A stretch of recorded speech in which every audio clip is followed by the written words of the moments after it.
How to unfollow people who don't follow you back on Instagram. So hello guys, welcome back to my YouTube channel. In this video I'll be showing you how to unfollow people who don't follow you back on your Instagram. So first thing, just head over to your Instagram application. Once you're inside here, just tap on this profile icon at the bottom right corner, and from over here just tap on this following section.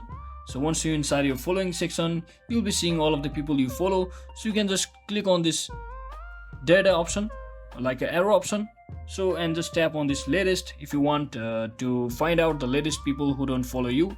So it will be a lot easier to sort the people just like this. And let me just click on this person over here, or this page over here, and as you can see, when I click on this three dot icon, there will be an option called see shared activity. Just tap on it, and here you can see on the I button over here, right below the message section, the person doesn't follow you.